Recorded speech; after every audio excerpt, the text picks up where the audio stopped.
All right, guys. My name is Daniel, and we're having Cavell Anderson on the channel. It's a pleasure for you to be on, man. Thank you. Thank you for having me on. Definitely appreciate it. Yeah, for sure. So, what did you think of? I'm assuming you're on the Women of Evie live stream. Did you hear some of those nuggets? Did you have any interesting things that you thought about there that you thought was important? I actually caught it a little bit at the end, so I think I Me got too. past all the juicy stuff probably. But there was some things like when they were talking about the metaverse in terms of partnering with like Facebook. I think it was. I thought his response to that was interesting. There's a few interesting responses that made me kind of think on some stuff. But yeah, I'm gonna have to watch it back. I need another watch to Yeah, really. yeah, Yeah. yeah. I kind of got on it a little bit late too, but I got on when they were talking about Master Collector, and I'll have to listen to it again, but it sounded like they were kind of separating the OMI token utility with Master Collector program. And I don't know if Master Collector is more of a like, are we going to get any sort of features with that, or is that just kind of like a flex? Did you catch any of that? Because I kind of missed half of it, so I didn't know the context. No, I didn't. I didn't catch that either myself. Yeah, Definitely gonna have to watch that back if that was a discussion. I don't feel like they would just make a master collectors program just simply as a flex, but I mean, who knows? Like, but I think I think there's so many different opportunities for utility that there can be some outside of master collectors and a lot within master collector as well. So, hopefully there's some diversity there and they have it on both ends. gotcha. Yeah. Well, I guess since we're on the topic, what OMI token utility do you feel like is kind of a big deal for you? Um, I just think the VeVeVerse as a whole and everything that you're going to be able to purchase using Omi. The feature that I'm most excited about is the ability to buy your Omi just using a credit card, not having to get a wallet, get into crypto, doing all that extra stuff. Because the average consumer, that's it makes it so simple for them, and I think that that's what's going to start converting the regular person into a crypto user because they're going to become a crypto user without ever knowing that they're a crypto user. It's just they get on the Vivi app, they're buying things with the Omi token using the crypto, having no idea what they're actually doing. So I think that is going to be what really takes this project over the top and makes the crypto side pop off more than most cryptos because we're going to have that same push from the crypto community who knows about crypto. And then we're going to have a massive push from simply VV fans, collectors, metaverse fans, all the different aspects that VV brings to the table. That's where I think we're going to really get a lot of these burns and stuff from like people using the Omi token who absolutely have no idea about crypto at all because crypto is only like what 1% of the population I think has Bitcoin or something. So Mhm. yeah, it's like I feel like way more people know obviously know what Marvel is. Way more people know what Star Trek and stuff like that is. It's like there's so much opportunity if you take the crypto out of it. But obviously the crypto is good to have with it, but the opportunity comes with the people who don't know about crypto at all. Yeah. Yeah, for me, I'm really excited about the VeVeVerse. I think that's the most interesting thing about the collectibles because, when I buy these collectibles, if you're not into flipping, you're not looking at it to make money. I mean, what are you going to do with it? Like, I bought this Borg cube, and it was like 110 bucks or something for the rare. And you play with it, you like take a couple pictures, and then kind of like that's it. But to me, VeVeVerse really allows you to kind of take those collectibles kind of out of the toy box, so to speak, and actually do something with it. I mean, I think there's so much potential there. And I think that's why it's really, really exciting because anyone could make a decent metaverse or a metaverse style game, I think. But to make it fun and to make it with the characters you know and love and can interact with, I think that takes collectibles to the next level. That's why I'm really excited about VeVeVerse in general. And I really want to see what they do with it this year because it's going to be exciting, I think. Yeah, one thing that did shock me, he said like I caught he said like 6 months until the VeVeVerse comes out, which is kind of past the end of this year. But I wonder if he meant like a more advanced version or like because I think like the first initial version is just going to be like what VV City and maybe the homes or something or portion of the home. So maybe he meant that. But Yes, but I'm super excited about the VeVeVerse too, man. Like that's always been my thoughts of where I thought the money was going to be. Like that their Ready Player One vision. I hear that a lot. I was actually I made a video earlier about Alex Becker, and he actually I only played one part of it, but I continued listening even after the video. And then he actually said like Ready Player One is where he sees these metaverses and things going. And it's interesting to see businessmen envisioning the world moving that way, moving like he thinks that we're going to go to digital worlds, digital metaverses way before we ever go to Mars or something like that. So I just find that interesting Wow. because I believe that Vivi is kind of leading the charge and going in that direction. We see Facebook and other companies jumping on board as well. So I think that Vivi can do something special. I just don't know the things that I think about is like the restrictions of their licenses, because you can't do certain things like, for instance, go inside of the little the ship from Star Trek. I don't know if they're allowed to do that. If they're allowed to make like a part of the VeVeVerse where you can walk in, tour the ship, and things like what does the license say? Can you just only make the collectible, or can you actually use that and gamify it? So that's the question there. Because if you can actually go and experience these things outside of just being able to play them and like go inside and stuff like that, that's going to be insane.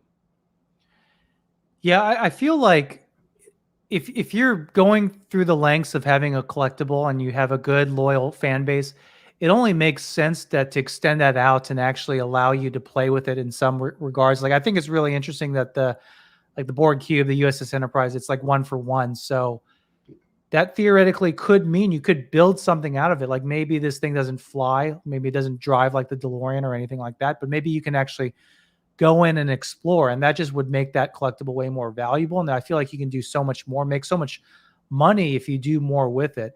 The only thing that I think is difficult is it I don't think it's gonna be way more difficult to allow your collectible to interact with other licenses that don't exist with each other. Like Yeah. I don't see how they could do like a US Enterprise fighting the Avengers or something. I think that's just too difficult legally, and that's just, what does that even look like? I mean, it's real. That's really weird to me. I really can't understand that right now. Yeah, that's one of the things that's interesting to me too. Like what type of restrictions? That's what is blurry for me, because I'm hearing about all the legal sides of the licensing and things like that. But I know that there is a whole like genre on YouTube, like the role playing thing that I've been talking about in some videos, where people do role play and they pretend to be like put Batman versus Superman and things like that. And I think that we could potentially see something like that, like maybe Batman versus Spider-Man or something, and people creating content based around this. But will that be allowed? Can people use assets in this way? Which theoretically you should be able to. That's what this is about.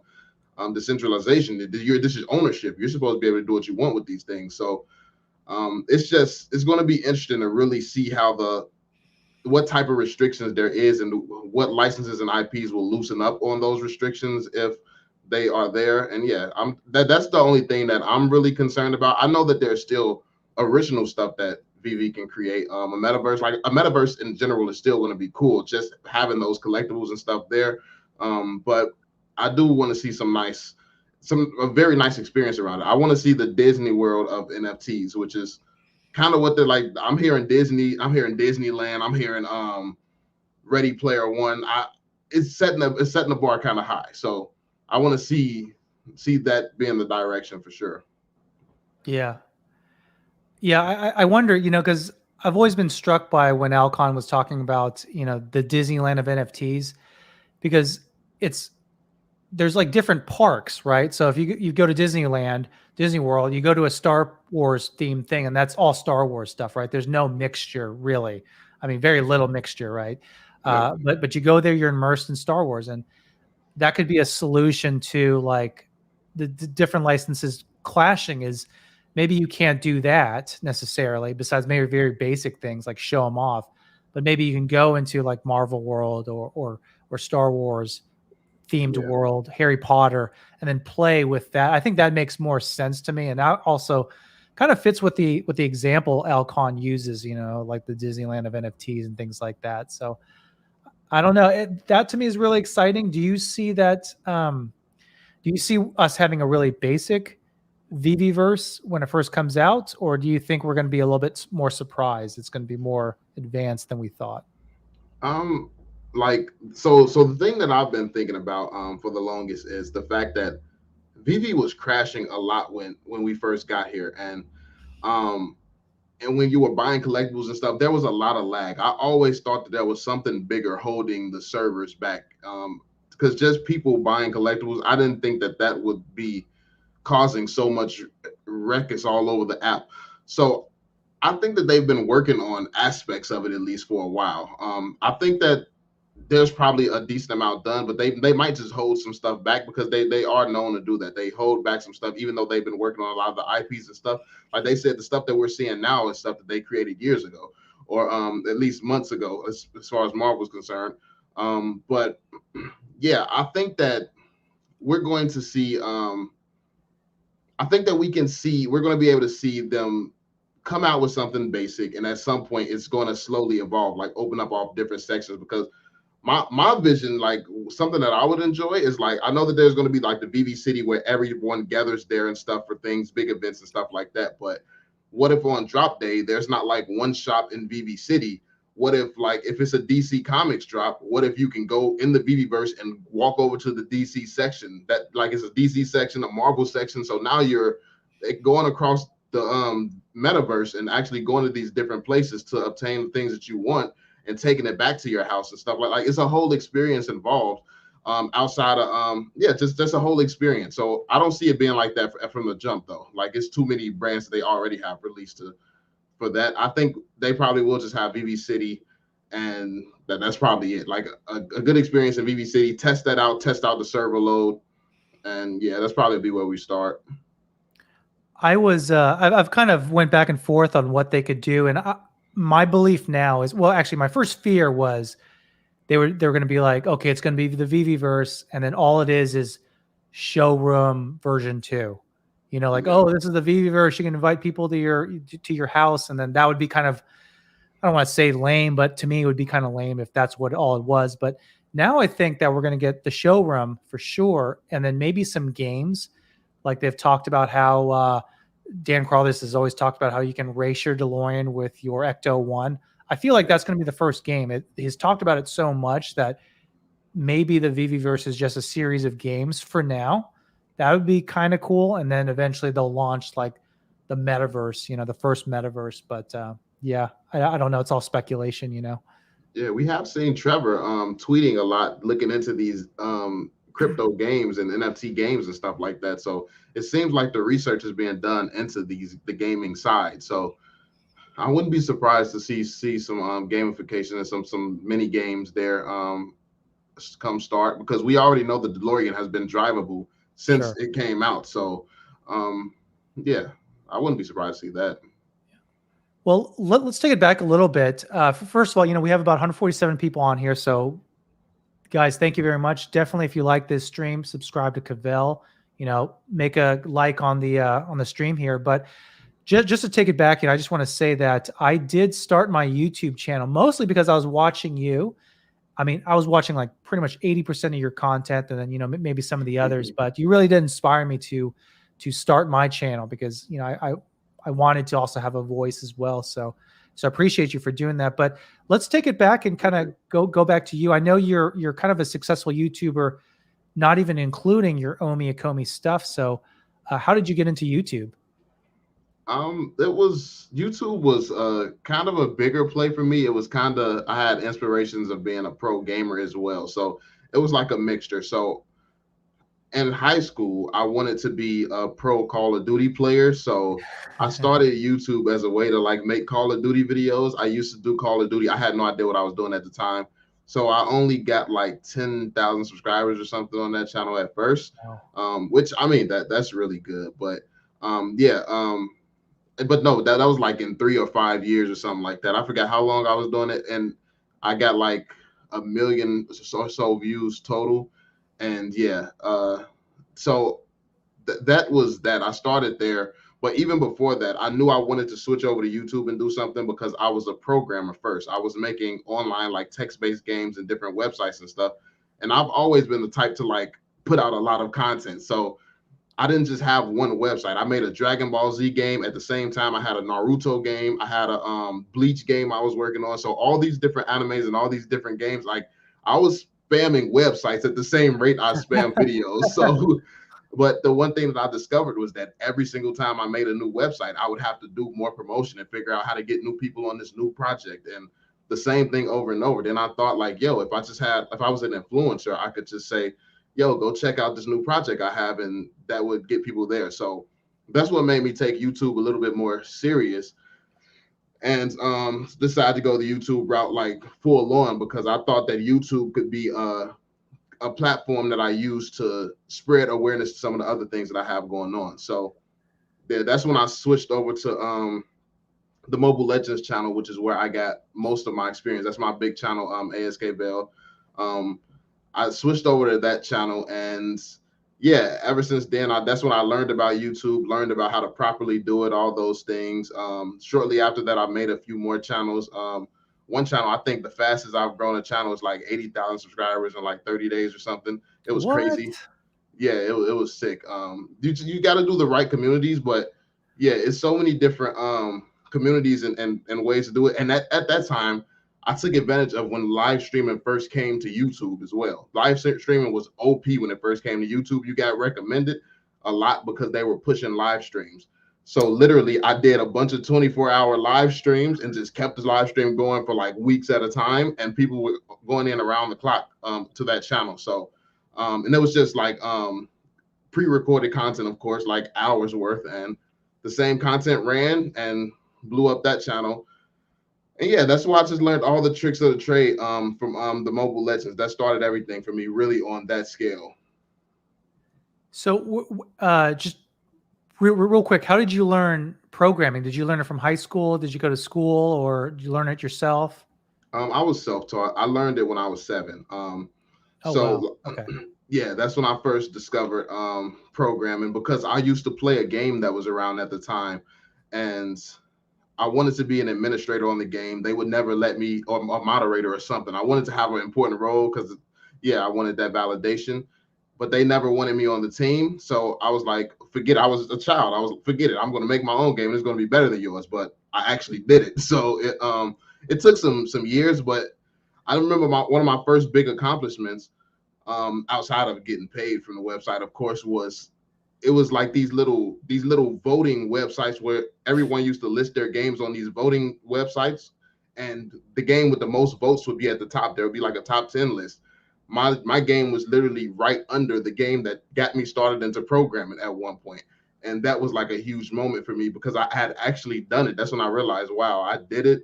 I went from not even knowing that you can make money on websites till I started like in high school. That's when I first realized I knew a skill that could make you money. I was outside playing basketball with my friends one day, and I just started getting notifications on my phone, $500 donation, $500. But it was like people were purchasing things within the game. It's like what?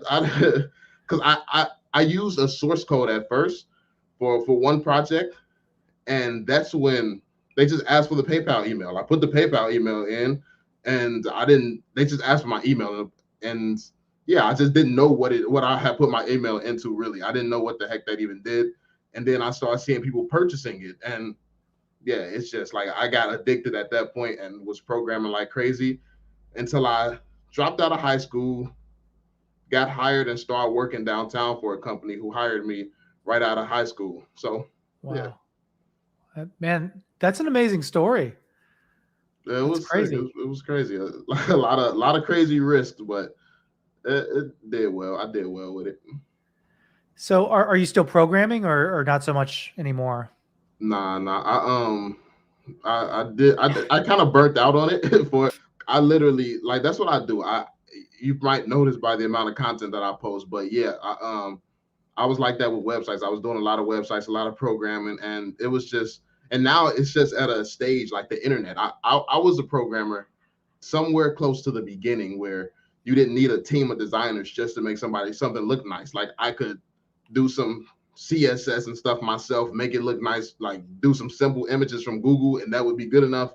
But now you need like high quality um the standards have changed, and I'm Yeah, not a designer as well. Like I can do the basics like my thumbnails, but that's pretty much the extent of my design. sure. So I guess you got out of programming, and so I guess I've always wondered about this. Your Cavell channel is actually it's got like 300,000 some odd subscribers or something like that. Maybe it's more, but why don't you keep up with that? Like I've noticed that you don't really do a lot of content on that channel.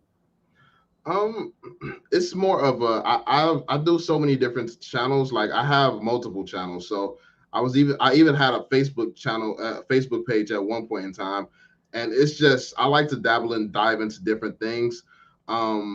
It's like the money isn't necessarily a motivator for me. The subscriber count, views, nothing like that. Like because I think I left that channel like getting 50,000 views per video or something like that. So it's never that's not really been a motivator. Like when I saw Veve, it was my passion, and I saw something that I really believed in. I always wanted to get into the business world, and honestly, I wanted to step away from gaming. I got to a point where gaming was kind of immature. Like, and it's like I'm not the most mature person in the world, obviously, but it's like I thought that going into the business world would be like different. And what's crazy is like it's literally as immature as the gaming community at times. So but it did teach me a lot. It taught me that people are simply people at every single age. We're all still trying to figure it out. Like as a child, Sure. you look up to every older person as if, oh, they know everything. This person is giving you advice. It has to be right. They're so much older than me. Then you get to a point where you realize everybody's still trying to figure it out and just doing the best that they can and just only know what they've been exposed to. And I think that's changed my way of thinking and actually did help me mature a lot. So it's just my passion has changed. I'm an emotion driven person, so if my heart's not in something, I can't fake it to be Yeah. honest. So yeah, it will show in everything that I do. So yeah.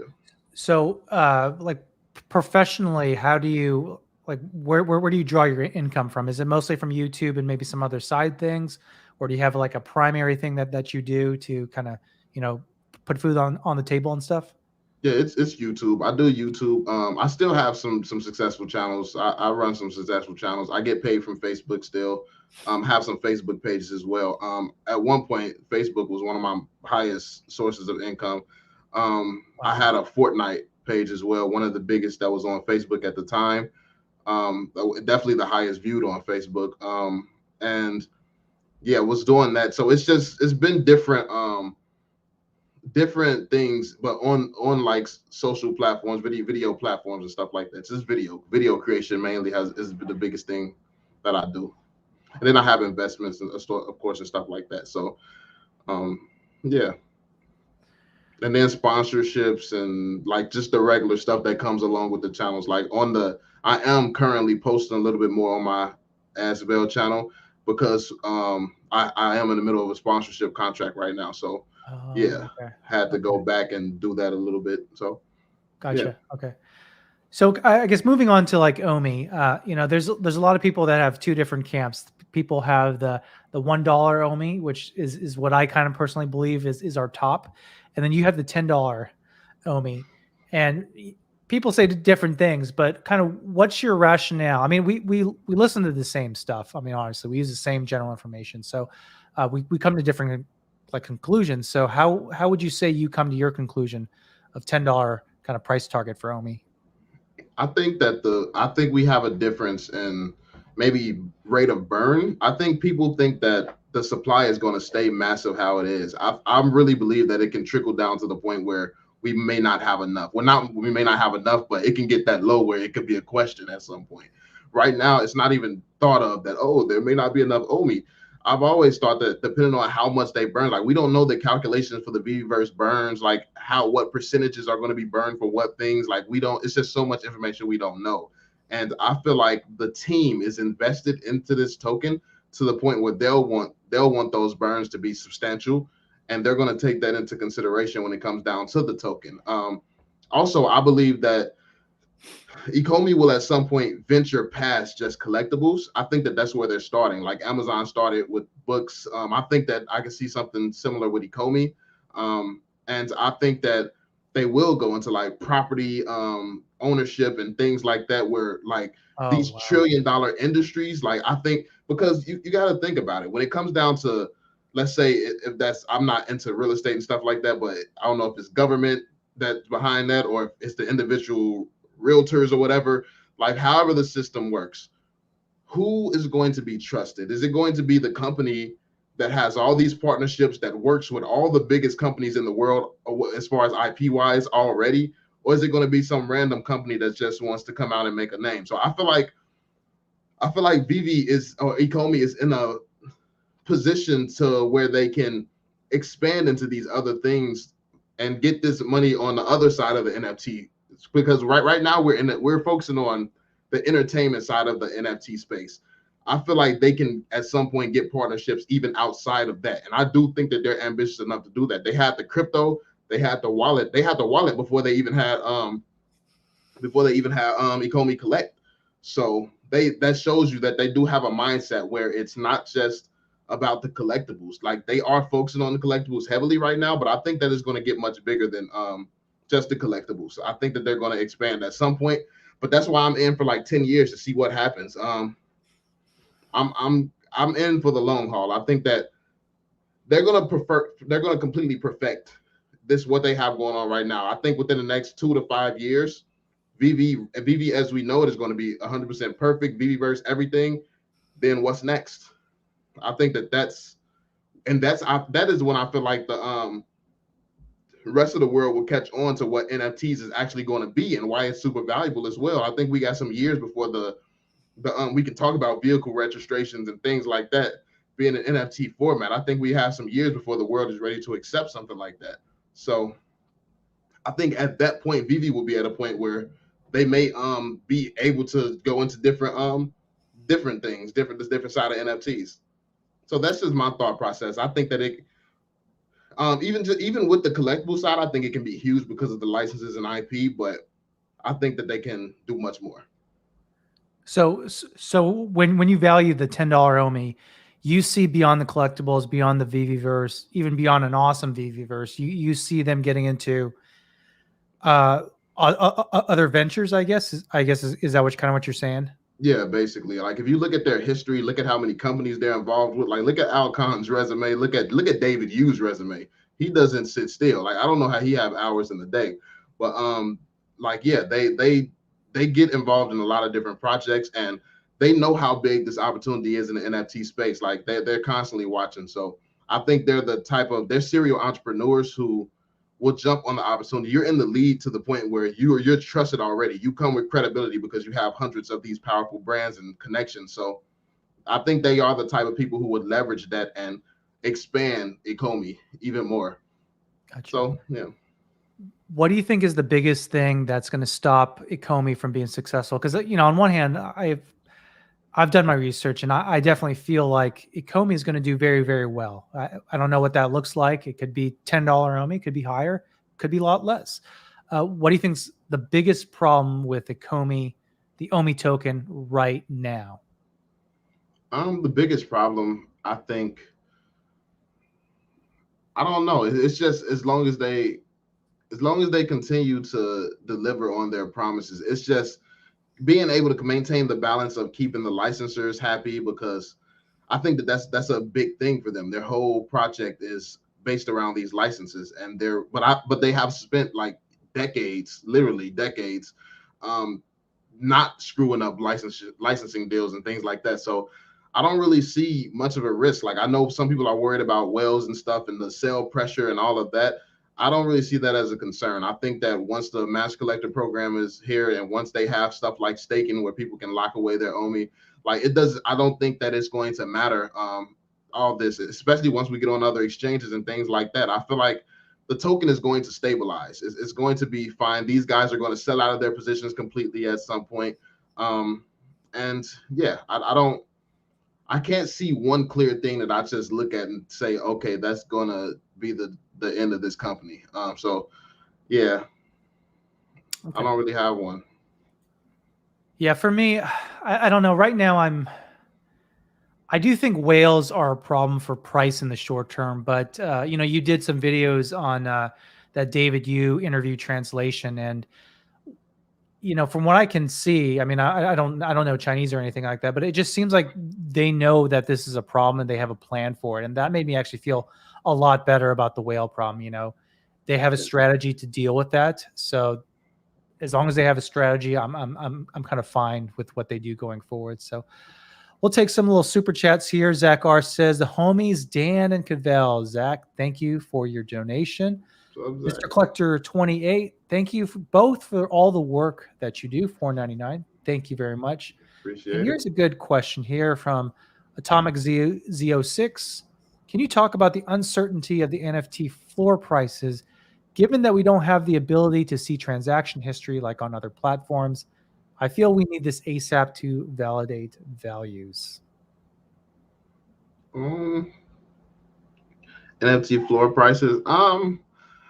I think that I really don't. I think that it's going to be a new beginning, to be completely honest, when we move over to Immutable. I've always thought that what was happening right now, like it's hype. It's people buying the rumor and planning to sell the news. Like I wouldn't be surprised to see a huge dip in a lot of prices after the move to Immutable. So it's I don't think that things have been priced properly or where they're going to be. I think it's going to take a little bit more time for true floors to establish. I think that right now people are just, hyping things up, and we have a lot of manipulation. There's a lot of whales in this community already. So you have whales who literally just buy up everything and put the floor wherever they want the floor at for however long they want it there. It's like you have people just controlling everything. So I think mass adoption helps with this as well. Because the more we get more people in, we get more whales, and then we start establishing true value. Because, if whales come in and buy up everything, it's then there's nobody willing to buy it. Obviously, that's when they're going to have to come down on these prices and put things back more realistic. So, I think this is something we just have to wait and see. Yeah, I don't focus too much on the collectible side, but just from what I've been seeing, there's been fluctuations in the prices. Sometimes things will sell like at cost, like even for ultra rares. Like I think Captain America ultra rare, just a short time ago was selling at cost, and all of a sudden it popped back up. And to me, that doesn't seem normal to me. And I think we have a whale problem in the collectible market too. Yeah. People can buy up all the prides, for example, and if they sell one every month, I mean, what's the floor on that? It's hard to determine when someone has all of the supplies. So I don't know. I think for collectibles, we have a whale problem too. It's just not as talked about. And it's interesting that you say that you think once we get to Immutable, once it's on OpenSea, you see the prices go down. Because I would assume, that's just my guess, I don't focus on collectibles, but I would assume that the price would go up, right? More demand. But you're saying you think the price will go down. On some things, I think that people are expecting this huge influx of money into the scene. So I do think we're going to have new whales and stuff comes to the VV platform. I do think that some collectibles that you take over to OpenSea that can now move to OpenSea are going to explode on OpenSea, start selling a lot. Because I've seen a lot of the stuff on OpenSea. VV just crushes a lot of it. So I can see a lot of stuff becoming more valuable, but I can also see the floors on certain things that's just completely overpriced right now. I can see those dropping because people will realize there's no interest in it. And like there's some things that gets hyped up a lot. Like I know what's that guy, that one whale who buys up everything and just Ray Fixie, yeah, him. He constantly like every time I see a tweet from him, it's always you watch this particular collectible, this floor is gonna go up, it's gonna go up to 5,000. Like I think he said Superman's gonna be at 5,000. That's the last thing I saw from him. And I'm not saying that he's wrong, but where is he getting this information? I just feel like this is him influencing it. He said it's going to be at 5,000 by December, and I know that he can literally buy up everything that's less than 5,000 by December. So it's like, if I know that it's him setting these prices, that doesn't mean that people are going to actually be willing to pay 5,000 for it. So it could just, I think that as long as you have one guy who can influence things like this, and then a bunch of other guys who stay quiet about it. But when you have these guys who's doing this, it's hard to tell. Like this is going to be fixed at some point when VV starts getting mass adopted, I feel like. So, yeah. Yeah. I think once there's just a lot more content, right now, season one, season two, if you have deep pockets, you can probably buy a lot of it and really control the market. But as we get more collectibles, I mean, you just can't keep up, right? I mean, you'd have to be a billionaire to even have a chance of keeping up. So I think the season one, season two stuff, some of it's going to be worth just a lot of money. And Yep. that's always going to be the case. But as we get into season 3, 4, 5, I just I don't think people are going to be out there doing this. Maybe for certain things, but it's going to be a lot more difficult. Yeah, that's a fact. It doesn't make sense to continue doing that. And I think that the first appearances, like at a certain point, it's not going to be the first appearance anymore. So like right now, like even all these Batmans that they have from season one, all this different Batman stuff, I think it'll remain valuable mainly because it's from season one. Because it's only a few first appearances, but by the time we get to season 3 and 4, are certain Batmans still as impressive? Are people willing to pay a certain amount of money for certain Batmans and stuff like that? I'm not a collector, so I can't speak on that. But yeah, I think that almost anything you touch within the first 2 seasons, maybe 3, you can't go wrong with it. But after you get past these seasons where most of the first appearances for these things are gone, what then? I think we're going to get to some true prices at that point. For sure. For sure. So, are you what is something that Vivi is coming out with that you're really excited for? I mean, I think on the Women of Vivi stream they kind of mentioned like the sport NFTs, and Dan Crowther's a little quiet about it, like doesn't really say if it's coming out or not. Like, is that something you're really really interested in, or are you looking for something else?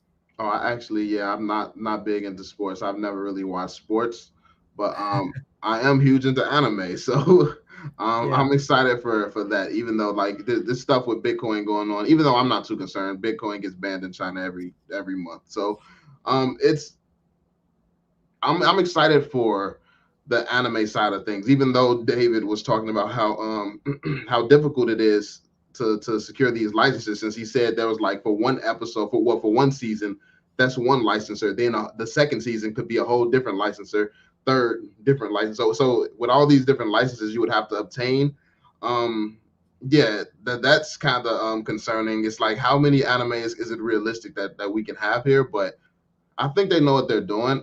And yeah, I'm excited for the anime for sure. If they get Naruto, that's gonna be it for me. I'm getting everything that drops, especially Itachi. I'm paying any price. it's really funny. I'm 36, and when I was in high school, so that was like 2000 to 2003 ish kind of time frame. Uh, if you said you liked anime, you were like a loser, you're like a weirdo, and like nowadays it's like mainstream, and Yeah, like to me that's kind of crazy. Like that anime has kind of changed from like something you kind of hid or didn't talk about too much to something that's like a huge industry. I mean, it's always been a huge industry, but it's just cool to say that you watch Naruto and things like that. So yeah. I think the world is becoming, as crazy as it is, the world is becoming more accepting of differences and change and things like that. Like everything from pride to just everything. People are accepting people for who they are a lot more. I mean, there's still instances like that. That's what the news spreads, like the instances of negativity, I feel like. But I feel like the world is progressing a lot in terms of accepting people and accepting things. And a lot of people have always loved anime. It just hasn't been cool to say. But now I feel like we're in a world that will accept that. for sure, for sure. So I guess in terms of your Omi, I don't know if you're comfortable sharing. We didn't actually talk about this beforehand, but are you comfortable sharing how much Omi you have, or just a range, or your goal, or no? Oh, I got a little amount. I have like 3 million, over 3 million, little over. Gotcha.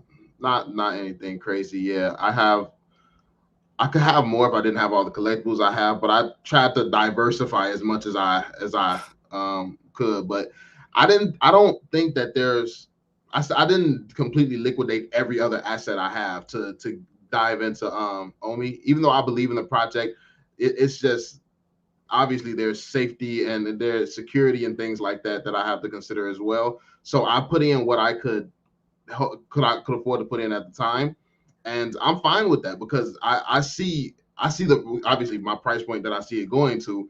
That of course would be fine for anybody. But yeah, I think that that's going to be enough. Obviously, I would love to put in more. I do plan on continuing to buy. I do want to get to like 5 mil, maybe 10. But yeah, I don't have any huge goals. I'm not trying to get like I see my man's Randy out here with 100 mil already. That's crazy. But yeah, I'm not trying to do that. But Yeah, it's hard hearing people like Randy talk. Obviously he did a lot of smart moves to get in his position to even be able to buy 100 million worth of Omi. But we hear that so much that we think that our bags are small in comparison. Like my goal was originally to hit 20 million, and I sold some property to try to get there, and then the price just moved away from me. I was hoping to get in like, man, I try to do the real estate transactions take forever, so I was hoping to get in at the 2.5 level. yeah, And now since it's moved up to 5.2, 5.3, even 6.3, I mean, my goal is now it's half of what it used to be. My goal is to try to hit 10 million now instead of originally trying to get to 20 million. And it's kind of crazy how a small price difference like that just makes a huge difference in how much Omi you can receive. But yeah, I mean, even if you believe in something like $1.50, that's still like a lot of money. You might not be able to retire if it just gets 50 cents, but that's a lot of money for a lot of people. Like I'd still be really, really happy with something like that, so. yeah, it's life changing regardless. No matter how you look at it, it's life changing. And you just take that and invest in something else if it's not enough for you. And I mean, you'll be good. So yeah. But I definitely believe that Omi is gonna. I think Omi is gonna shock a lot of people. I feel like the thing is, it's just for me, it's a lot on filling out this team, seeing the type of people they are, seeing their mindsets, the things they talk about, think about, and the way they say it. I believe in them more so than anything. So it's like it's not very tangible why I believe that they would be the type of people to expand way farther out because it is very speculative. But they just strike me as the type of people who want this to go much farther than people realize. So I mean, but that's why I'm in for so long. I mean, 10 years from now, we'll see. We'll see what things are. I'll be taking profits along the way, was depending on what milestones get hit. But like, it's not going to hit. If it hits $1, I'm definitely taking profits. But yeah. So, what's your trading strategy? I mean, do you plan on take like 20% at 50 cents, and then just let the rest ride? And then like, what's your strategy? Have you thought about it a little bit? I think I'm going to I'm going to track the progression of VV because if the platform is depending on how it's doing, like is the growth still going strong? Is it steady? Things like that. Because the thing is, I know that there's going to be certain points where everyone sells and the price should probably dip. So if that's the case, I want to know that there's enough people coming in where it's going to get back and go past those levels. So if it doesn't seem like VV is still going as strong as I think that it will be going, then I will take profits at those levels. But if I feel like VV like is going crazy, like they just got 1 million new subscribers or new followers 1 month or downloads a month, yeah, I'm not going to take profits at those levels. So I'm looking at more so around the dollar range, seeing how things go. But if it does look like at a certain point where things start stagnating when it comes to VV's growth, and it looks like it's kind of going through a shaky stage, I'm going to take some profits. Sure. Just to be on the safe side. At least at minimum, I'm getting my initial investment out, of course. But yeah, that's aside from that, yeah.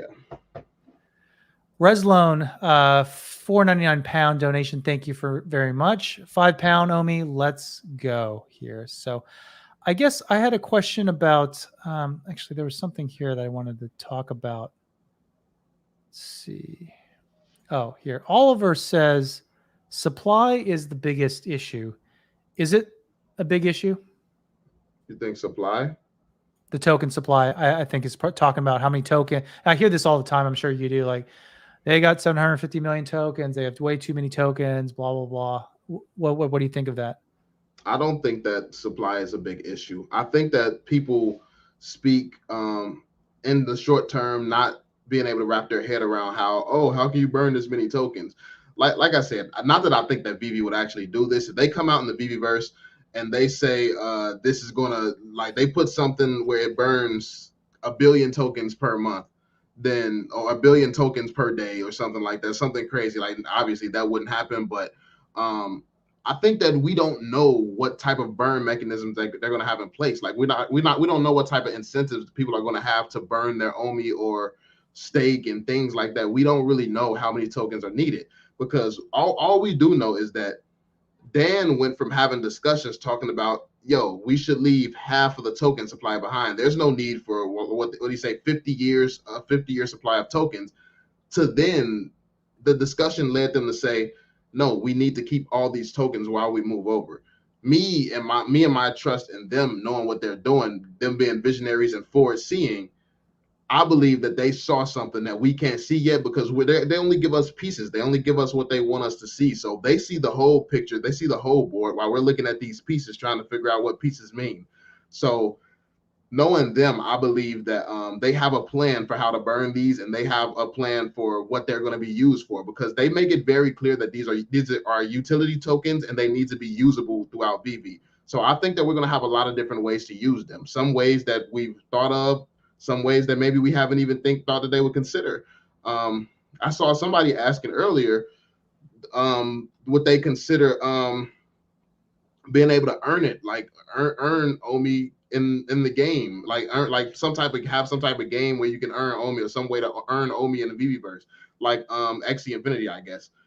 And that would be interesting. Like, would they do something like that?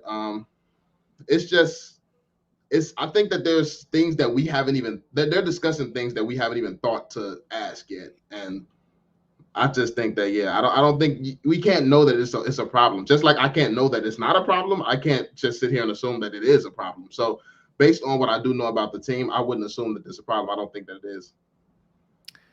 Yeah, I remember when they said like the 50-year supply of tokens, and then they kind of said like, oh, we're gonna keep them all, and a lot of people were like mad because, but now that we know we have OMI token utility, that kind of puts that into kind of context. Like now we know why they might be keeping a lot of their tokens, because they're going to be burning from circulating supply, and that was never talked about like in the white paper. And to me, that's really exciting, because that's going to actually bump up the price quite a bit. Like pretty much from day one, we're going to start seeing impacts from that slowly but surely. Yeah. So yeah, I think you're right about that. I think there's a lot we just don't know.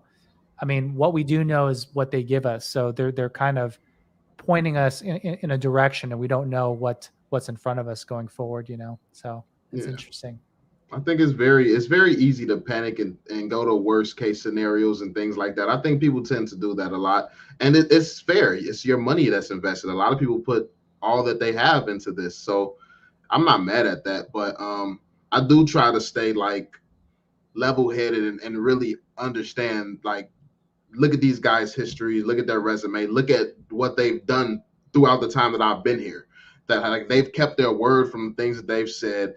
They've only progressed. They sell out of everything. They saw this vision years before anyone else knew what an NFT was. It's like they're smarter than me. I trust them to be smarter than me. And if I'm seeing what they're doing and I can kind of paint pictures to see how this stuff makes sense, I feel like them being smarter than me, they definitely are even past my understanding. And yeah, so I'm just watching the moves like everyone else and trying to make sense of everything. And when I have I feel like I have a grasp on what they have going on, that's when I just talk about it and share my opinion. So yeah, I don't think it's anything to worry about at the point where I start to like the VeVeVerse. When I did have a concern about the VeVeVerse, when I thought it was just going to be partnering, like no land, just partnering with a bunch of different platforms and stuff.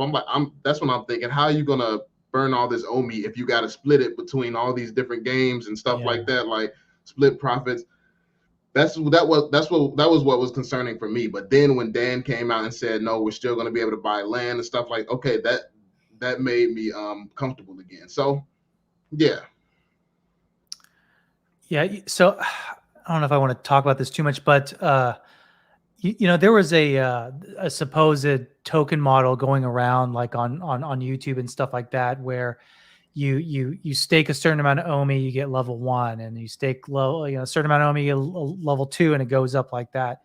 And now we know that the master collector, mostly it's from what we hear from Dan Crawlers, it's not going to be like that. It's what do you think of a model where if you're wealthy, you can just buy your way into master collector. How would you feel about that if that's what was actually introduced? If that's what was introduced, that would be a situation where I would be probably pulling out or worried. Like I would be taking profits a lot more. I wouldn't believe a model like that would ever go far. Obviously, it's a setup where that could be used maliciously, and it's this is a collectibles company. It's always just made sense for me to add the collectibles in somewhere. So um, I think that right now, the thing that made me believe in this company so much is the fact that when I first came in, I'm seeing all these crypto bulls trash the token, trash the project because they're not focusing on the token and things like this. And yet I still see them improving the VV app, focusing on collectibles, doing things to make the collectibles great, because all the community at that time was crying, talking about, yo, they don't care about token holders, blah, blah, blah, not realizing that everything they're doing is for the token holders, but in the long run.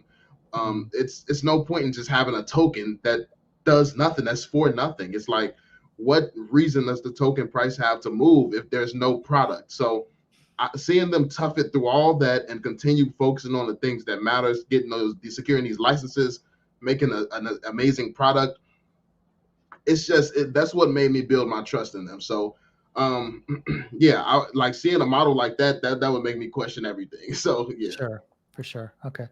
VV Darklink with a $9.99 donation. He says, Rush Hour 2, appreciate the content. It was funny because the idea for the Rush Hour 2 thing, it actually came from a stream. I think you were on there, but it was just so funny to me that like that's one of the first things people go to is like a racial thing, I mean, it's funny, but I think it's anyways, I don't know. I mean, it's pretty fitting. And Rush Hour 2, I mean, I actually love those movies. Like Chris Tucker is a hilarious guy. Jackie Chan is amazing. But those are some of my favorite movies, actually. Rush Hour 1, Rush Hour 2 there. So yeah, those are sick. I haven't watched them in a while. Yeah, for sure. Let's see here. Are there any other projects that you're interested in besides Ecomi? I mean, just the normal stuff. NFT wise, no. There's like I'm in crypto wise, Ethereum, Bitcoin, Binance, like certain things like that. Then I'm into stocks as well, but I don't think that it's not a lot of project. What's it's called Theta? I think Theta is a really solid one. I'm keeping my eye on. It's like people is the huge thing for me. That's a huge deal. So when I see a team that, this guy's from YouTube, this guy's from Twitch, Google, like, so when I see that team, that's where I do more research and really get excited about something. But I just don't see a lot of those. I know there's a lot of projects people are excited about and people believe in a lot. Like I'm invested in Cardano as well. But yeah, I'm just not. I'm pretty much all in as with my obviously on Ecomi. This project for me, I feel like it's the most solid one that I've seen with the things that I'm looking for. I have not seen a team as strong that I can equally say, yeah, like outside of like things like Theta, there's a few. I've been looking. I look up the stuff people ask me to, but nothing's really ever too impressive to me. Like this ILV Illuvium, like that. That's interesting. I've been seeing that the first AAA gaming studio. That's an interesting one that Kyle actually sent me some info on and stuff. So that was sick. But yeah, it's not many that I've dove into yet myself. Yeah. I like Illuvium as well. I did a video recently. It's kind of performed somewhat poorly, but yeah, I mean, I threw it out there. But you can actually stake and get quite a bit of money. I mean, you can get like a 500, 600% return if you stake it over a year. I mean, it's a little hard to do. You have to kind of find a YouTube tutorial to like figure out how to do that. But I mean, that could be 500% return. I mean, assuming it doesn't just go in the crapper in like 9 months. I mean, that can be pretty awesome too, but kind of speaking on kind of going forward, people have been talking about that. We're going to have a bear market here in the next couple months, maybe sometime early next year. How do you think that would affect kind of the token? Well, as of lately, it seems like every time everything else is getting shit on, Omi seems to be just fine. But I've never saw the bear market as this big negative thing. If anything, I thought that especially if they get out this utility and it does what I expect it to do, it could really boost things a lot. But I wouldn't be mad at the price staying low for a while because I don't know the utility and the plans and things that they have. So the way that I look at it, the lower the token goes, the more we can burn while they're at these prices. So I'm not mad at it being low, but I do think that I don't think the bear market is going to really damage this token. I feel like it is to an extent bear market proof once they add in all these utilities, or as bear market proof as it gets. Once they add in all these utilities and stuff. So yeah. Zachar says, thank you for the donation, $5 here. Cavell, was the game Counter-Strike best game ever? I think is referencing kind of the game you made or like designed. Game Counter-Strike. Yeah. Did you ever play that or mod? No, I've never played that. I've never. I actually, what's crazy is I've never been into playing PC games. I've just like made them. I've created them. So yeah, I've never like what those type of games. Like I used to play the boring RPGs, like you point and click, and it's just clickers. It's not like hands on keyboard, mouse, like Fortnite type. Like I've never got into games like that. So yeah, I always been a controller type of guy. Like I stay with the controller. So yeah, I never got into PC games like that. So going back to your pro career, did you think you could have made it, or like did you make it as a pro gamer like at a certain point in time, or? I think I could. I thought I could have. But I went up against. We were I guess like we were amateurs. We went up against pro players and stuff like that. And we did well. We was holding our own. So it gave me hope and motivation and things like that. But it just never worked out. We never ended up going nowhere. The team just, I don't know. It's just, I didn't think that the same ambition wasn't there for some of the other members of the team. So it was a situation where, like, for instance, I saw early on that if we were going to make gaming a career, we all needed YouTube channels as well. So I tried to help them start their YouTube channels at the same time. Like we were all supposed to start posting like the Call of Duty content on YouTube together. Today, I'm the only one with a YouTube channel, and it's that was a big thing for me. They weren't really willing to put in the work. So yeah, I mean, it was a time where it looked like it could have gone somewhere, but they weren't really as motivated to do it. So, and then I wasn't the type to, like I said, I'm an emotional driven guy. So it wouldn't be the same just getting with some guys that are driven to do it because I'm not friends with them. We don't have this relationship. Like my dream of being a pro was to do it with my friends and the people that I cared about. And they weren't that serious about it. So, I mean, we're still homies to this day. We're friends. When I game, I actually still game with them, but it's just like, nah, those ambitions went out the window. I just started taking YouTube and the internet more serious, and I just went that route instead. Where do you see your YouTube channel going? Your Ecomi channel? Do you think you'll just talk about Ecomi and Omi for a couple years, or however long you decide on doing that, or do you think you'll pivot into something else? As far as this channel goes, I think that it's the Omi channel. It's really just it's a starting point for me. It's I think that it's an inside look into me because that is a big thing that's on my mind a lot as of lately. Like I wake up, think about Omi, go to sleep, thinking about it, and it's a project that's really consumed my life.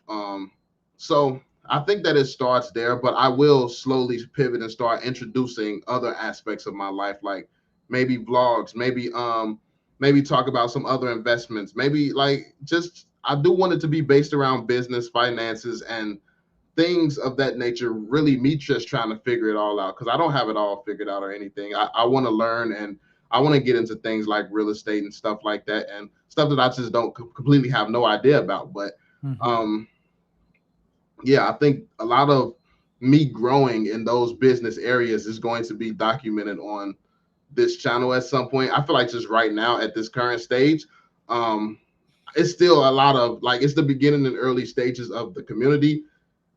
So I feel like we have a lot of stepping stones and building to do in this community. So this is why this is the focus fully right now, because yeah, I feel like the other opportunities will always be there. I'll jump on whatever, like even if something that I want to get into is no longer a thing, like let's say maybe drop shipping is just over with at that point. Maybe I never learned how to do that. So it's like it's going to always be a next big thing. Maybe there's going to be some form of drop shipping in the VeVeVerse or something like, or some one of these other metaverses. Who knows what it's going to be? But business is definitely going to be something that I dive into. Sure. I guess kind of lost my train of thought here. So in the comments, if you guys have any questions for Cavell, definitely start writing them in. I'm gonna ask him one question here, but oh yes, where do you see Omi going by the end of the year? This is always a very popular question. Do you have any thoughts on that? That's tough for me, especially at this stage. I feel like we're getting to the point where we could give a better answer to that question. Like once we get over to, because we're reaching uncharted territories again. So we've never moved over to Ethereum before, so we don't know what impact that's going to have.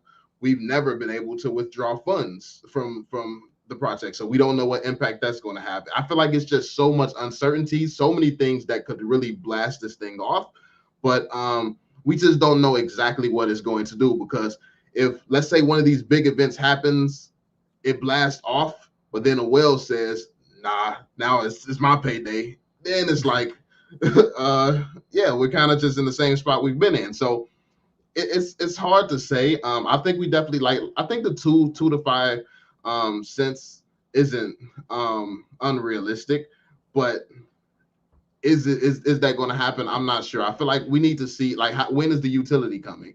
Because by the end of the year, they only have a few months to get this utility and stuff in. Then we have to get people actually utilizing it.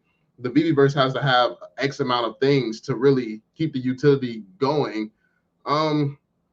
Like how much land is going to be available for purchase when it first comes out? Is purchasing land going to be available this year, or is it just VV City where you can't really purchase anything with Omi? So once we get closer, like once they move us to Immutable, once they release some form of utility, once the MTL is settled, like once we get some staples in here where we can see what this does to the price and how this affects things, I think we'll have a better picture of where we're going to go in the future. Mm-hmm. Do you have any questions for me? Not at this time. I wasn't put me on the spot. I'll let you think about that. Like I actually do want to know what I think you told me before in a different stream, but what do you do? Well, like what's your like day? Yeah. So I'm a nurse practitioner, so it's like a registered nurse that's received some like graduate level, like a master's level education minimum, and they can like prescribe medications. They can do a lot of the functions a physician can, just more of the basic stuff. And so, you know, I work at an urgent care center, so I'll see things like, oh, you broke your bone, or like you cut your arm, I'll stitch it up for you. You know, you have pneumonia, or, you know, you have an STD, you know, that's like a really common thing, unfortunately. But yeah, like things like that. So really basic stuff. Yeah. Okay. That's good. So what got you into like the whole investing space as well? Yeah, you know, I think in college I wanted to like I kind of envy you in a sense because you're really an entrepreneur.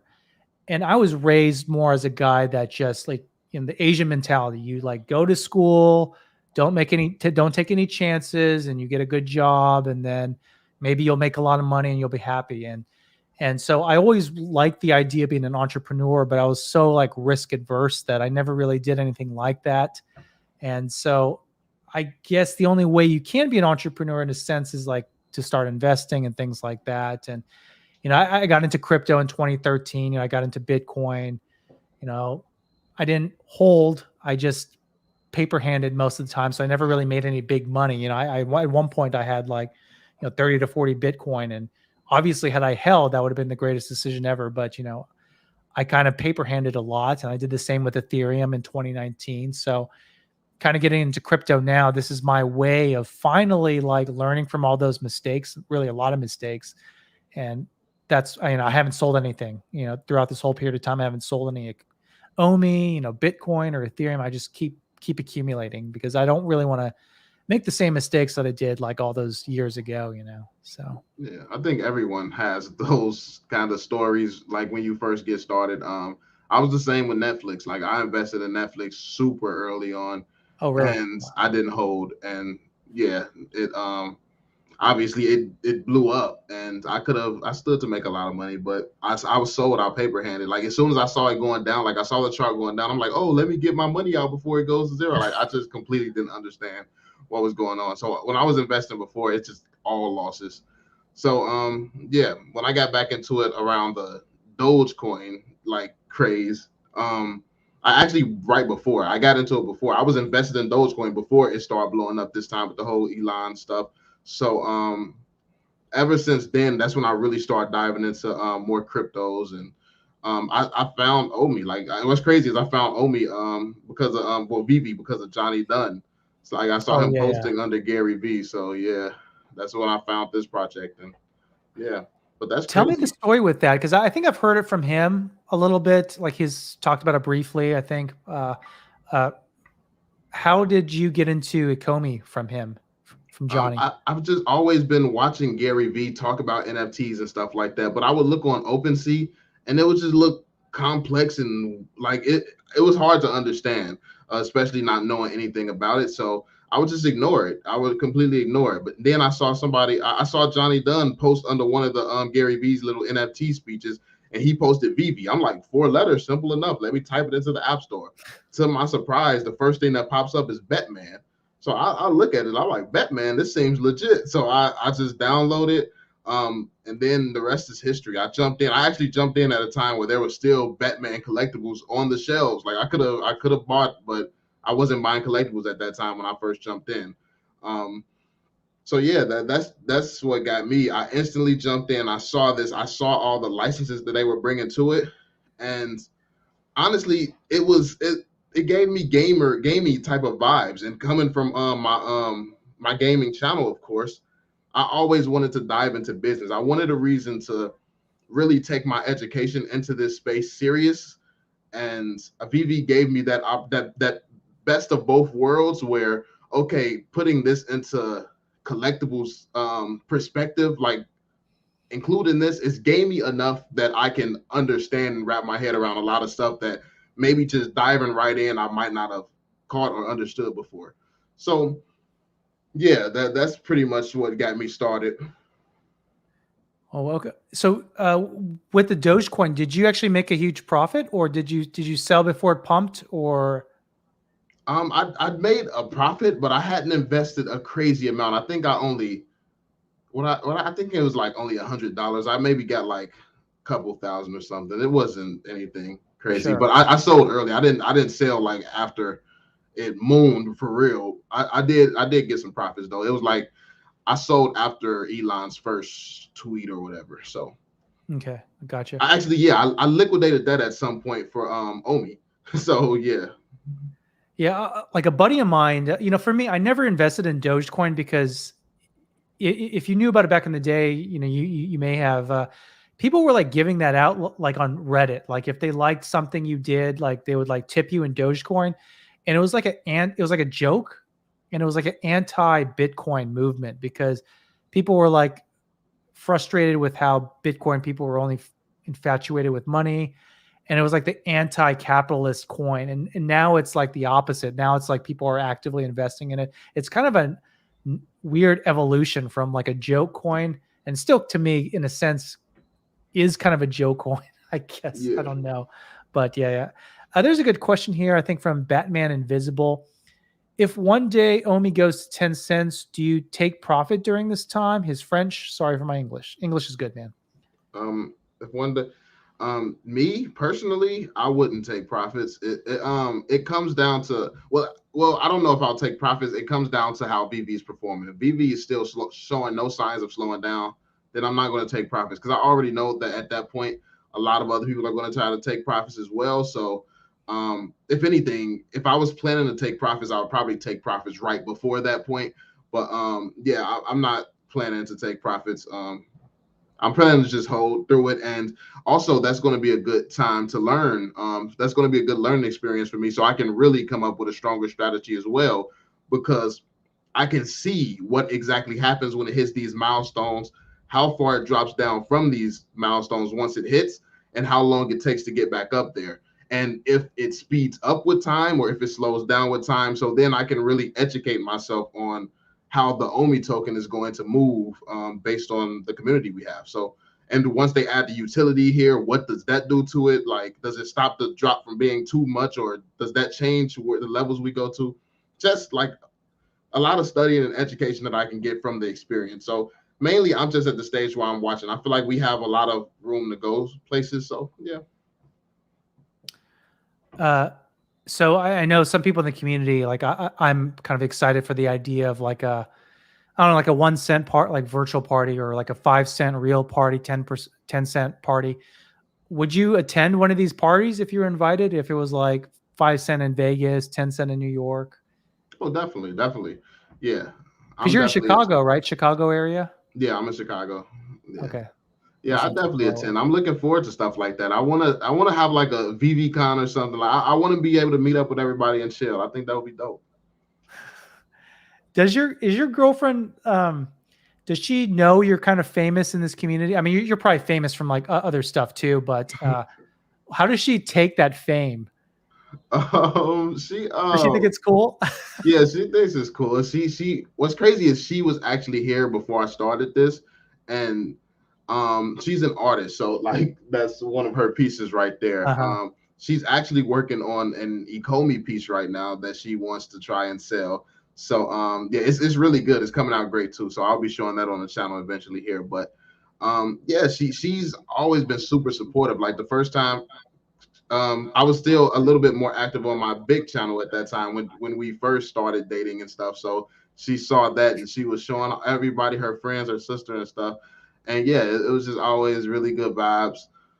Yeah, she was super excited and pumped. But at this point in time, she's actually invested in Ecomi and Veve and Oh stuff. wow. Like she has Awesome. like over 1 million Omi too. So yeah, she's super supportive. So when you first went out on a date with her, did you try to like impress her with your channels? Or Nah, nah, I ain't do that one. I we went out to a place downtown actually. We actually did a paint and sip. I had never done that before, but we painted some little some picture that was they basically have you sit down and oh you yeah. paint whatever the instructor tells you to. He teaches you how to do it, and we just did that. And so it was kind of her thing when we met actually. I wanted to feel her out and know more about her and stuff. I don't like to lead with, "Hey, I'm kind of famous." So, I'm like, Bell. I'm Bell from Ask Bell. yeah, I think early on it was like all about her. I wanted to feel her out before she knew Yeah. more. How did you meet her? Actually, a dating app. Okay. Yeah, My yeah. first time on a dating app. And we met. We were talking for a while, texting for a while, calling, FaceTime and stuff, and then we finally decided to go out to the paint and sip. But at that time, I wasn't really looking for a relationship completely. We was just talking, and but she stuck with me. She stuck there, and um, we started getting like serious like right around the time where I made this channel actually. So she's been here throughout the process of this starting at zero and turning into what it's become. So yeah. Awesome. Yeah, my wife thinks it's kind of weird. You know what I mean? First of all, like my channel is, it's small, and it's just it's a very niche thing right now. I think in the future it'll blow up for a lot of us, but yeah, she thinks it's weird. I don't know. Yeah, I mean, it's kind of you have more cornos and all types of stuff, Yeah, and you make videos out there. I can see how it's weird, but yeah, I think that once it really goes to where it's gonna go, she'll probably be on board because it's gonna be huge. If anything, like I think this community is going to be huge mainly because of all the fans from these different IPs. And of course, when they look for content on YouTube and stuff, they're going to find us and all the people creating content on it. So I think it's going to get way bigger. I think it can get way bigger than a lot of these other projects as well, because these other projects don't have Marvel content dropping that they can make videos and stuff about. So yeah. Mikey V says he met her on Christian Mingle. Did you meet? I'm asleep, bro. Nah, I actually met her on an app called Hinge. Oh, Hinge. what's that one? Yeah, that's I was on Tinder and Hinge at the time. Yeah, I was on Tinder. But yeah, I met her on Hinge. That it's like literally my cousin told me about the app, and then the next day I was just addicted to it. Like, okay, let's see if we can find some cool people to talk to. Then that's when I met her. So yeah, it was Hinge. I had never heard of it until my little cousin told me about it. Yeah, I feel. How old are you, if you don't mind me asking? Like, I'm 36. How old are you? I'm 28. Okay, okay. Yeah. So when I was in high school, like, or in college, really was when I started dating. Like, it's you were a loser, just kind of like anime. You're a loser if you try to date people online. It's like they're like, why don't you just meet people at a bar or like a library or something?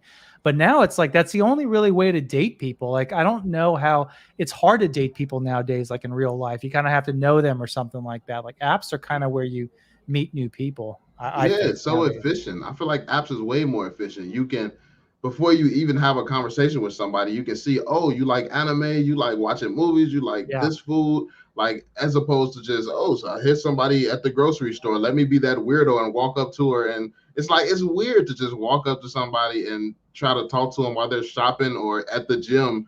You, the guy looking at her ass or something, like, hey, I've noticed you over there doing the squats. Can I get your number? Like, I feel like it's just more effective. It's more genuine. I feel like than yeah. just seeing somebody and physically being attracted to them. So Yeah, I mean, it's almost weird. I mean, you have to be attractive, right?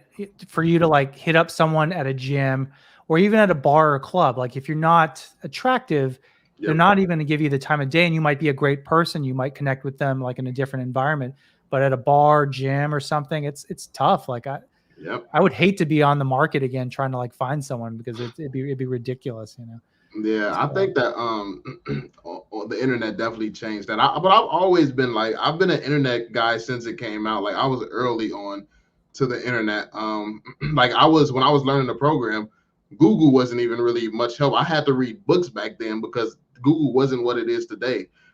So yeah, but I was on like MySpace, Tag, like I was on all the sites where you would meet chicks and stuff like that. That's what we used to do. Me and my friends, like for a hobby, we used to see how many girls we could get like every day or something. Like, yeah, that was what we did. So would you yeah, consider yourself a player? not no more. That was a long time ago. I'm a new man now. Yeah. Gotcha, gotcha. A business with a $5 donation reporting live from the hottest crapper and Bagram Air Base. Do you think Vivi will allow you to charge people rent to live on your property? That's interesting. I mean, to live on your property, I mean, what would be the perks and benefits of living on your property? Like, do you just sit your avatar in there and just can say that you're there, or is there going to be some type of perks that come with it? Like, yeah, I don't know. Like, can they sit on your property and dig for NFTs or something? Like, yeah, it would have to. Like, I think maybe renting your land to build a business on or something like that. That maybe that, but not just like live on your property like if, a house type of situation. But yeah, I think if it makes sense, that definitely could like the smart contracts does allow that. Do you think they'll really do that?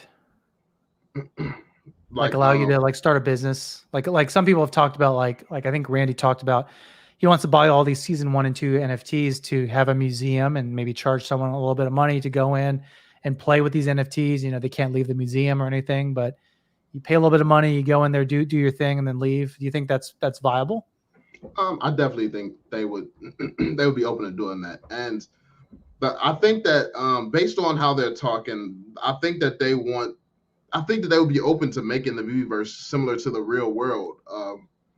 And I think that that's going to be part of the utility, part of the appeal to the VeVeVerse is features like that. So yeah, I think that they would do that. I definitely think that that's not off the table. They'll do whatever makes sense. That's one thing that they've said and they've stuck to. They'll do whatever makes sense. So if it gets to the point where it makes sense to do that, which I do believe is going to get to that point, I think that they're going to do it, that they're going to implement it. So yeah. Sure. Do you not think so? I mean, I think that's natural, but like there was something that Trevor said. I watched your video you did with like talking about Trevor's interview with Kyle, and Trevor didn't see the value thing, like the value that having a business would bring. And I kind of can't even imagine a business, where like for example, like I think you talked about like the Marty hoverboard business, renting a hoverboard in the VeVeVerse to use it, but I feel like that's something that they're not going to let you make money doing that. They're just going to sell their own hoverboard that you can play on. You know what I mean? It's like if it makes money for you, it makes sense for Vivi to just take a cut of that, unless you're doing something else. I don't think so though, because they can't really take a cut of. They can't sell their own hoverboards because they've already sold them all to the community. Like we're the owners of these assets, and Sure. it's not like they can make more. Or they'll be diluting their own product. So I feel like one person, like let's say I want to open a skate park. That's going to be mine. You charge $5 to get in. The winner of whatever event I have going on in my skate park, you get an NFT.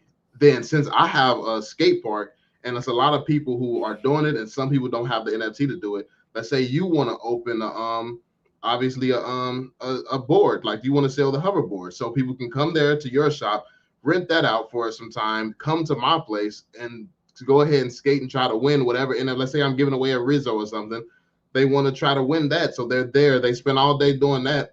You're getting play time or VV time on the VeVeVerse. We're making profit from that. Obviously, there probably is going to be some percentage that comes from us. What we make is going to go back to them. They're going to burn the rest. And yeah, I think it's just a win-win for everyone.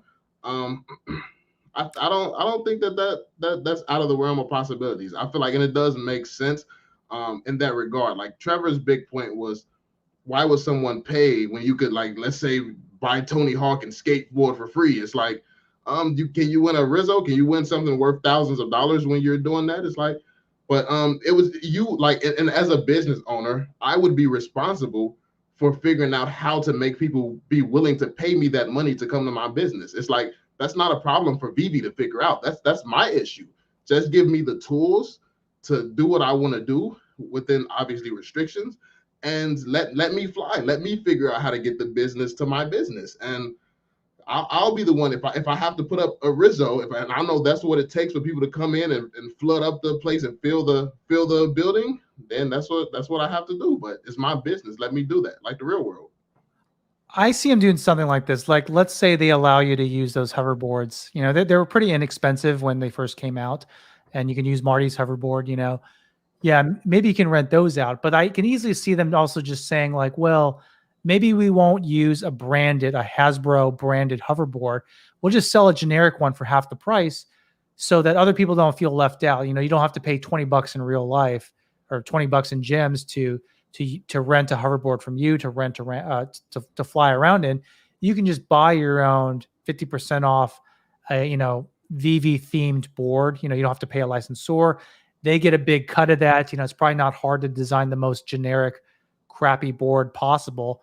And I think people would rather pay that to have their own crappy hoverboard than drive around in Marty's hoverboard. Pay you $20 or something, or $10 or whatever. You set restrictions. That's when you set restrictions where you have to have a specific board to get in, or a specific board to take part in this event, and that adds complexity to the business. Like, let's say this event, you have to have this particular board. It's the cheapest board. This event for the Rizzo, you have to have the most expensive board. It's like, that's when you set restrictions to where if you have that shitty board, you can't even get in. So that's how I would run my business. So I mean, they could do that, even though I don't think Vivi would just like undercut their own community like that. But yeah, if they did, like, that's what type of tools that I would want. I would want to be able to say you have to have a certain requirements in order to participate in my events. So yeah, I think that would solve that problem, and you could run your business how you want, basically. Yeah, I hope they give us building tools, like just basic Minecraft type building tools. Like maybe you have to spend 20 bucks, but you get a bunch of building equipment, and you can. I feel like having the community build their own stuff is really a fast way to get a VeVeVerse out of the ground. You don't have to pay a developer. I think they really should go in that direction. I really hope they do that, and maybe they can even get to the point where you're not you can actually sell something you built. It's not like a license or anything, but maybe they take a 2.5% cut, and then that way you're building content and you're really populating the VeVeVerse very, very quickly. I think that's the only way to get it up and running quickly. Yeah, that would be sick. Like I've seen some guys go on platforms like Minecraft and like Fortnite and stuff and build amazing things. Like they like real life architects. They spend the time and do this. That would be sick, having some real architect come and create a bunch of stuff in the VeVeVerse and sell it to people. So I think, yeah, that would be insane to have. Sure. We'll take just one more question or so. This is from VV Darkling. Farmers only, I guess, in reference to your dating site. That's a real dating site too. Apparently, farmers only. I've never heard of that. Well, I live in Oklahoma, so I think I've heard of people talking about it. But we'll just end with this question: Where would you want to have like a 5 cent, 10 cent party, something like that? 5 cent, 10 cent. I think Vegas is fine. I think there's enough to do there. I definitely, I'm like 50 cents, something big. I want to go to Dubai. We got to do it. Oh, Dubai. okay. Yeah, that would be insane. Or actually, what would be even better is like going to like Disney World or something. Ain't that in like Cali?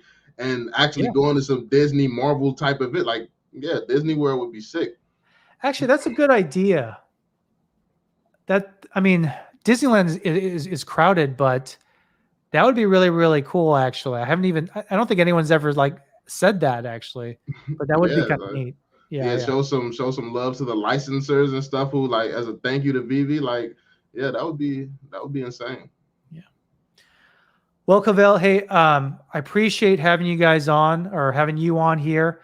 Guys, you know where his channel is, Cavell Anderson. Check him out. Subscribe to him if you haven't already. Puts out some of the best Ecomi related content for sure. So definitely check him out. I'm sure you know him already. But I appreciate you guys for coming. I appreciate all the donations. Cavell, thank you very much. And hey, we'll see you guys. Actually, do you want to say something last minute before we go? I just want to thank you for having me on. Definitely appreciate it. Make sure you all are subscribed to Daniel. Like I've been watching his content since he's come out. You're an amazing creator. Like I've been watching you since almost your first videos here. So like your first few videos. So definitely appreciate the content that you provide. And I'm glad that there's any role that I could play in your decision to start. So definitely continue going. You do a lot of the research and due diligence and stuff. Obviously, that's not part of my strategy. So I love watching content like that.